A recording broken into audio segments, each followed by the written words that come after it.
সোমবার মানে 7 তারিখ থেকে আমাদের নর্মাল ক্লাস শুরু হয়। তো তখনই সমস্যা দেখা দিল যে 8টা পিরিয়ড হবে, এতগুলো মেয়ে, এত ক্লাস কী করে হবে। বিশেষ করে আমাদের সায়েন্সের একজনই টিচার, মানে সেই একমাত্র টিচার পুরো স্কুলের। স্কুলে শিক্ষকের অভাব, ভাটা পড়তে শুরু করে পড়ুয়াদের শিক্ষায়। পড়ুয়াদের কথা ভেবে হাতের চকটাসটা তুলে নিলেন উপপ্রধান, শুরু করলেন শিক্ষকতা করতে। শুধু উপপ্রধান নয়, আরও দুজন এগিয়ে এলেন স্কুলের পাশে দাঁড়াতে। এমনই এক ঘটনা সামনে এলো হুগলির গোঘাটের কামারপুকুর নয়নতারা বালিকা বিদ্যালয়ে। কামারপুকুরের একমাত্র মেয়েদের স্কুল এই নয়নতারা বালিকা বিদ্যালয়। পঞ্চম থেকে দ্বাদশ শ্রেণীর পড়াশোনা হয় স্কুলে। বর্তমানে বিদ্যালয়ে ছাত্রের সংখ্যা প্রায় 800। শিক্ষিকা ছিলেন 10 জন। তাতে পড়াশোনা বেশ ভালোই চলছিল। সম্প্রতি সুপ্রিম কোর্টের রায়ে 26,000 চাকরি বাতিল হয়েছে। তার আঁচ পড়ে কামারপুকুর নয়নতারা বালিকা বিদ্যালয়ে। বিদ্যালয়ের একজন শিক্ষাকর্মী ও 3 জন শিক্ষিকার বাতিল হয় চাকরি। স্কুলে সেই সময় পরীক্ষা চলছিল। পরীক্ষার সময় 3 শিক্ষিকা স্কুলে এলেও পরীক্ষা শেষ হতেই এপ্রিলের 7 তারিখ থেকে তারা আর স্কুলে আসেনি। আর তাতেই ভাটা পড়তে শুরু করে ছাত্রীদের পড়াশোনায়। স্কুল ও ছাত্রীদের এই সমস্যা মেনে নিতে পারেননি কামারপুকুর গ্রাম পঞ্চায়েতের উপপ্রধান শুভ্রপ্রকাশ লাহা। তিনি শুধু উপপ্রধান নয়, তিনি নয়নতারা বালিকা বিদ্যালয় পরিচালন কমিটির সভাপতি। একজন শিক্ষকের মতোই শিক্ষিত শুভ্রপ্রকাশ লাহা। ইংরেজিতে মাস্টার ডিগ্রি এবং ডিএলএড করেছেন শুভ্রপ্রকাশ বাবু। তাই স্কুলের পাশে দাঁড়াতে সময় নষ্ট করেননি তিনি। ছাত্রীদের শিক্ষা দিতে হাতে তুলে নিয়েছেন চক ডাস্টার। অন্যান্য শিক্ষকের মতো স্কুলে ক্লাস নিতে শুরু করেন তিনি। তার ক্লাসের ছাত্রীরা মনোযোগ সহকারে পড়াশোনা করে। তিনি ছাড়াও পরিচালন কমিটির আরও 2 জন এই ভার কাঁধে তুলে নিয়েছেন। শুভ্রপ্রকাশ বাবু সহ 3 জন এগিয়ে আসায় শিক্ষিকার অভাব কিছুটা হলেও মিটেছে স্কুলে। স্কুলের প্রধান শিক্ষিকা ভাস্বতী বন্দ্যোপাধ্যায় বলেন, স্কুলের 10 জন শিক্ষিকার মধ্যে 3 জন আসা বন্ধ করতে অনেক সমস্যায় পড়তে হচ্ছিল। আমাদের স্কুলে বিজ্ঞানের একজন শিক্ষিকা ছিলেন। তিনি স্কুলে আসা বন্ধ করতে অনেকটাই সমস্যা দেখা দিয়েছিল। পরিচালন সমিতিকে বিষয়টি জানিয়েছিলাম। তারপরেই পরিচালন সমিতির সভাপতি সহ 3 জন এগিয়ে এসেছেন। তাদের শিক্ষাগত যোগ্যতা নিয়ে কোনো সন্দেহ নেই। তারা ছাত্রীদের সুন্দর শিক্ষা দেন। এই বিপর্যয়ের সময়ে 3 জনের অবদান পড়াশোনায় অনেকটা সাহায্য করছে বলে জানাচ্ছেন স্কুলের ছাত্রীরা। তারা বলছে, এই সময়ে আসা শিক্ষকরা যে বিষয়গুলি নিয়ে ক্লাস নিচ্ছেন, সেই বিষয়গুলির প্রতি আমাদের ভিত্তি আরও দৃঢ় হচ্ছে। আমাদের স্কুলে আসতে ভালো লাগছে। উপপ্রধান সহ 3 জনের এই অবদানকে সাধুবাদ জানাচ্ছেন এলাকার মানুষ সহ স্কুলের ছাত্রী ও অন্যান্য শিক্ষকরা। আমরা কামারপুকুর নয়নতারা বালিকা বিদ্যালয়ের ছাত্রী। আমাদের স্কুলের অনেক শিক্ষক শিক্ষিকা যে কোনো কারণে আসতে পারেননি। তার জন্য আমাদের স্কুলের সভাপতি মহাশয় আমাদের ক্লাস নিচ্ছেন। তিনি এসে আর্টিকেলসের ব্যাপারে বলছিলেন, আর্টিকেলস কয় প্রকার, কি আর্টিকেলসের ব্যবহার কোথায় কেমন বসে সে বলছিলেন। আনিসা খাতুন, ক্লাস 6।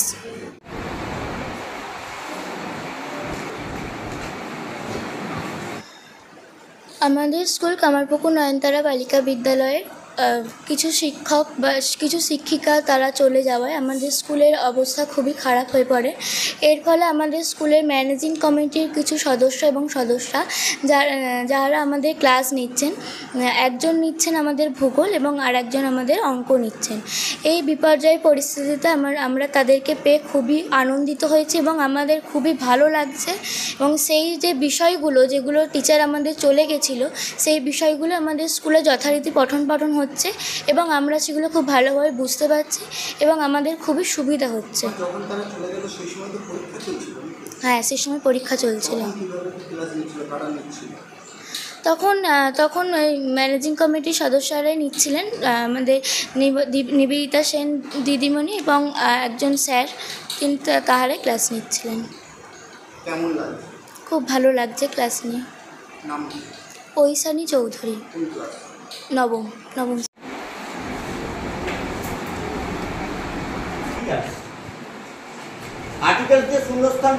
দেখুন, প্রথমেই বলি, 16 সালের এসএসসি যখন প্যানেলটা বাতিল হয়, আমাদের স্কুলে শিক্ষিকা ছিলেন 10 জন পার্মানেন্ট।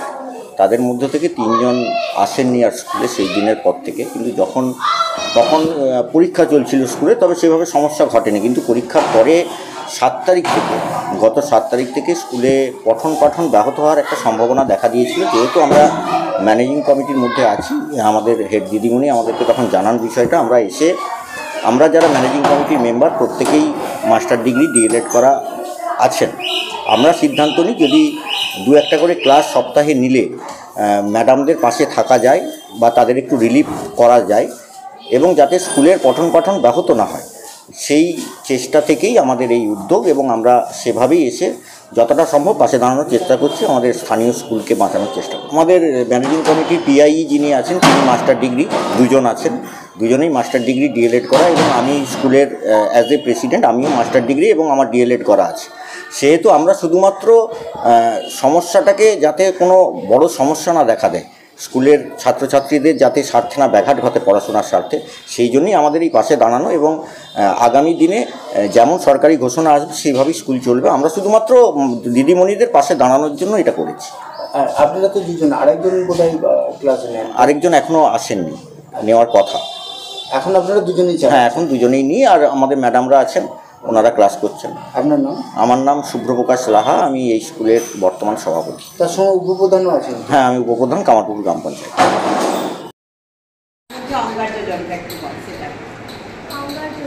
কার্বন ডাই অক্সাইডের সঙ্গে জল যুক্ত হয়ে কার্বনিক অ্যাসিড উৎপন্ন করে। 1 সপ্তাহ যাবৎ করছি। আমাদের যে প্রেসিডেন্ট হচ্ছে শুভ্রপ্রকাশ, ও আমাকে বলল যে এরকম হয়েছে। তারপর আমাদের হেড ম্যাডাম ডেকে পাঠালেন। তো আমি মেনলি হচ্ছে বাংলার, কিন্তু জিওগ্রাফি ওদের টিচার ছিল না বলে সেই জন্য জিওগ্রাফিটা আমি দেখি, জিওগ্রাফিটা পড়াচ্ছি, 9-10-এর পড়াচ্ছি।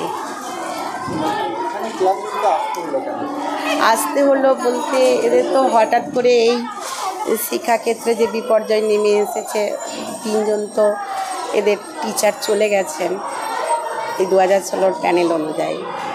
সেই জন্য এখন এই রকম একটু স্কুলের শৃঙ্খলা আনার জন্য তারপর আমাদেরও মনে হলো যে আমাদের না হলে আমাদের গ্রামেরই একমাত্র স্কুল, গার্লস স্কুল, ভালো স্কুল বলতে এটাই। না, হ্যাঁ, কামারপুকুরের মধ্যে তো আর গার্লস স্কুল বলতে আর নেই, এই একটাই নয়নতারায় রয়েছে। তো এই বিদ্যালয়ের যে পঠন পাঠনের দিকটাও তো আমাদেরকে দেখতে হবে, ম্যানেজিং কমিটির মধ্যে রয়েছে, সেই হিসেবে আমরা এলাম। আর আমাদের শুভপ্রকাশ তো রয়েইছে। আমার নাম নিবেদিতা সেন। না না না, আমি এমএ বিএড করেছি, আর শুভ্রও তো রয়েছে।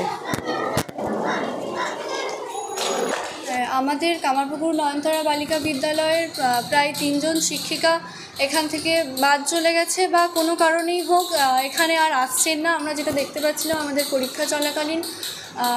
কিন্তু এই বিপর্যয়ের সময়ে আমাদের যে ম্যানেজিং কমিটি রয়েছে সেখানকার একজন সদস্য এবং একজন সদস্যা এবং আশেপাশের গ্রাম থেকে একজন ব্যক্তি আমাদের ক্লাস নিচ্ছেন এবং এই বিপর্যয়ের সময়ে তাদের পড়ানো আমাদেরকে সত্যিই খুব হেল্প করছে, যার কারণে আমরা স্কুলে আসতে আমাদের ভালো লাগছে এবং সেই সাবজেক্টগুলোর ওপর আমাদের ভিত্তি সেটা আরও দৃঢ় হচ্ছে। এর ওপর আমাদের সাবজেক্টের প্রতি যে ভালোবাসা সেটা আরও বেড়ে উঠছে, যার কারণে আমাদের অন্তত স্কুলটা বন্ধ হওয়ার যে চান্স এসেছিল সেটা আর হচ্ছে না। তো এবং ওনাদের পড়াশোনার বোঝানোর যে টেকনিক সেটা সত্যি খুব ভালো, যার কারণে আমরা পড়াশোনা খুব ভালোভাবে বুঝতেও পারছি। এটুকুই। আজকে আমাদের ম্যানেজিং কমিটির পিআই সদস্যা শ্রীমতী নিবেদিতা সেন, উনি আমাদের ভূগোল পড়াচ্ছেন। তো ওনার পড়ানো সত্যি খুব ভালো। মৌনিসা ঘোষ, ক্লাস 9।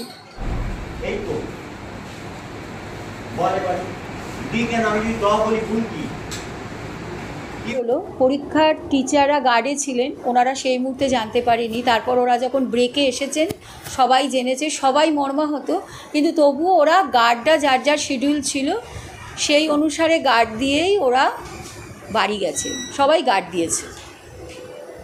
ম্যাডাম আগে কতজন কি শিক্ষিকা ছিলেন? তারপরে আমাদের 10 জন শিক্ষিকা সব মিলিয়ে স্কুলে মাধ্যমিক থেকে উচ্চ মাধ্যমিক পর্যন্ত। তার মধ্যে 3 জন টিচারের 16 প্যানেলে নাম ছিল, তারা আর স্কুলে এখন আসছেন না। আর আমাদের একজন গ্রুপ ডি, আমাদের 2 জন গ্রুপ ডি, তার মধ্যে একজন 16 গ্রুপ ডি ছিলেন, উনিও আসছেন না। আমাদের সব মিলিয়ে 800 থেকে কিছু কম, 700 প্লাস হবে। তারপর যখন এরকম একটা রায়ের পর শিক্ষিকারা এলো না, কী কী সমস্যার মধ্যে পড়ল? শিক্ষিকারা এলো না মানে প্রথম দিনটা সমস্যা হয়নি, প্রথম দিনটা পরীক্ষা ছিল। তারপরে সোমবার মানে 7 তারিখ থেকে আমাদের নর্মাল ক্লাস শুরু হয়।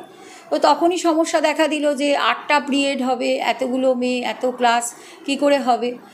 বিশেষ করে আমাদের সায়েন্সের একজনই টিচার, মানে সেই একমাত্র টিচার পুরো স্কুলের। তো তার অনুপস্থিতিতে আমরা পুরো একদম অন্ধকার দেখছিলাম। তখন আমাদের মানে মেন সহায়তায় আমরা তখন কি করব, কমিটিকে জানালাম। কমিটি আমাদের পাশে এসে দাঁড়ালো, তারা আমাদের যে যতটা সম্ভব হেল্প করলো, তারপরেই আমরা ক্লাসটা চালাতে পারছি। কতগুলো কি এখানে রুম আছে? ক্লাস 5 থেকে 12 এ সেকশন, বি সেকশন, এ সেকশন, বি সেকশন আছে, শুধু 5-এর ক্ষেত্রে সেকশন ভাগ নেই, কারণ 5-এর ওরকম 70-এর কাছাকাছি মেয়ে, ওদের ভাগ করা সম্ভব হয়নি, কারণ আমাদের স্টাফই নেই। মানে যতজন স্টাফ সেই অনুসারে সেকশন ভাগ করা হয়েছে। ক্লাস টিচার দিতে হবে তো একজন করে। আচ্ছা ম্যাডাম, এই যারা এখন ক্লাস নিচ্ছে তাদের মানে তারা তো যে কেউ তো এসে ক্লাস নিতে পারবে না, একটা শিক্ষার ব্যাপার রয়েছে, সেগুলো কীভাবে কী দেখেছেন একটু যদি বলেন। যারা আমাদের ক্লাস এখানে নিতে আসছে বেশিরভাগই তো লোকাল, তারা এখানে খুবই রেপুটেড, মানে তাদের ক্লাস নেওয়াটা আমাদের স্কুলের পক্ষে একদম খুবই ইতিবাচক। মানে এক্ষেত্রে কোনো সন্দেহ থাকবে না যে তারা আমাদের মেয়েদের যথেষ্ট সহায়তা করবে। মানে তারা এই সময় এসে দাঁড়িয়েছেন, মানে তারা অনেকটাই আমাদের সাহায্য করছে। তাদের পড়ানোতে আমরা উপকৃত। ম্যাডাম কারা কারা রয়েছেন এখন? আমাদের কমিটি মেম্বারদের মধ্যে যার পার্সন ইন্টারেস্টেড ইন এডুকেশন, তিনি এখানে নিবেদিতা সেন, আমাদের স্কুল মেম্বার, উনি আমাদের ক্লাস নিচ্ছেন রেগুলার। আমাদের প্রেসিডেন্টবাবুও সময় যতটা পাচ্ছেন ততটা দিচ্ছেন, ওনারা অনেক ব্যস্ত মানুষ, উনিও ক্লাস নিচ্ছেন। এছাড়া আমাদের আরও কয়েকজন কমিটির লোকেরা, তারা অনেকভাবে এই যে এত পরীক্ষার খাতা জমে গেল, সেগুলো তো সব সাবজেক্টের তো টিচাররা এক্সপার্ট নয়, যাদের এই ব্যাপারে এক্সপার্ট তারা কিছুটা আমাদের খাতা দেখাতেও হেল্প করছে। ম্যাডাম আপনার নাম? ভাস্বতী বন্দ্যোপাধ্যায়। এখন আরামবাগেই রয়েছে প্রাণ আইভিএফ ফার্টিলিটি সেন্টার। নিঃসন্তান দম্পতিদের মুখে হাসি ফোটানোর বিশ্বস্ত প্রতিষ্ঠান প্রাণ আইভিএফ ফার্টিলিটি সেন্টার দক্ষিণবঙ্গের মধ্যে সর্ববৃহৎ এবং সর্বপ্রথম এআরটি গভর্নমেন্ট রেজিস্টার প্রাপ্ত আইভিএফ সেন্টার এখন আরামবাগেই। অল্প খরচে আইভিএফ পরিষেবা, বন্ধ্যাত্ব চিকিৎসার এক অভিনব অধ্যায়। প্রাণ আইভিএফ ফার্টিলিটি সেন্টার একেবারে অল্প খরচে পুরুষ ও মহিলার বন্ধ্যাত্ব পরীক্ষা, বন্ধ্যাত্ব চিকিৎসা সবকিছুই হয় আমাদের প্রতিষ্ঠানে। সুচিকিৎসার মাধ্যমে মা ও বাবা ডাক শুনতে পারবেন নিঃসন্তান দম্পতিরা। তাহলে আর দেরি কেন, আজই যোগাযোগ করুন প্রাণ আইভিএফ ফার্টিলিটি সেন্টারে। ঠিকানা বসন্তপুর, আমতলা, 2 নম্বর রেলগেট, আরামবাগ, হুগলি। যোগাযোগ নম্বর 7865858781 অথবা যোগাযোগ করুন 7908098172 এই নম্বরে।